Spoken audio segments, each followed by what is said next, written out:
Hello, voici ton analyse de compte basée sur les 5 points vus durant le challenge, pardon.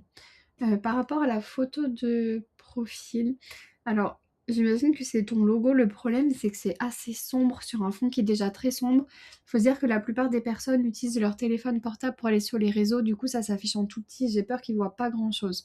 Donc peut-être d'optimiser ça, soit mettre un fond plus clair, zoomer un peu plus sur le logo, ou alors une photo de toi de face, on voit bien ton visage, une partie des épaules, un fond assez sobre, quelque chose d'assez professionnel et d'assez neutre.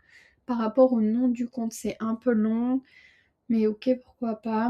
Ici, bon, on a déjà le nom ici, là aussi, donc l'idée ce serait plutôt d'avoir ton prénom, une séparation comme une puce, un emoji et graffiti artist par exemple. Comme ça, on sait tout de suite ce qu'on va retrouver sur le compte et toi, tu seras mieux référencé par Instagram.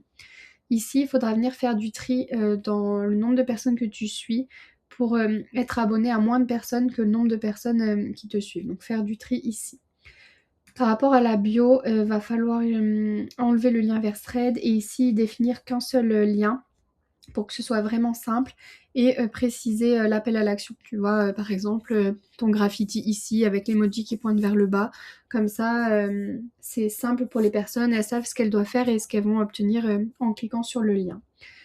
Par rapport au reste de la bio, donc l'idée, ce serait vraiment de parler à ta cible. Comme ça, elle sait tout de suite que tu t'adresses à elle, elle comprend tout de suite quel bénéfice elle va avoir à faire appel à tes services ou à acheter tes œuvres.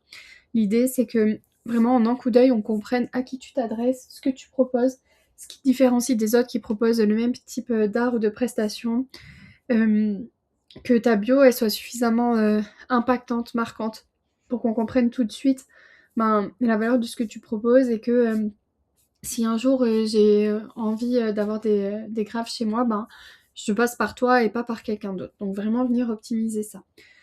Par rapport aux bulles de story à la une, il y en a trop. Déjà, l'idée, c'est de venir mettre des couvertures dessus pour que ce soit un peu plus harmonieux.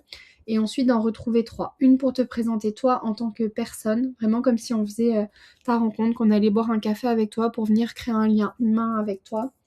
Ensuite, une bulle de story à la une pour venir parler de ton travail, depuis combien de temps tu fais ça, quelle technique tu utilises exactement, qu'est-ce que tu proposes, qu'est-ce qui fait la valeur de ce que tu proposes, la qualité de ce que tu proposes. Donc vraiment, venir rassurer là-dessus. Et une bulle de story à la une pour venir recenser tous les avis clients que tu auras obtenus jusqu'à présent. Par rapport à l'harmonie du feed, alors déjà attention au format. Là tu vois ici c'est découpé, donc c'est dommage, le format est pas très adapté. Attention aussi à ce que ta bio ne soit pas uniquement ton portfolio. L'idée, c'est de venir apporter de la valeur aux personnes, venir diversifier le contenu, donc définir un branding, une, deux polices max, deux, trois couleurs max, une façon de présenter et t'y tenir comme ça. On reconnaît que c'est toi et ça te fait un feed plus harmonieux, plus professionnel, qui du coup donnera un peu plus confiance aussi.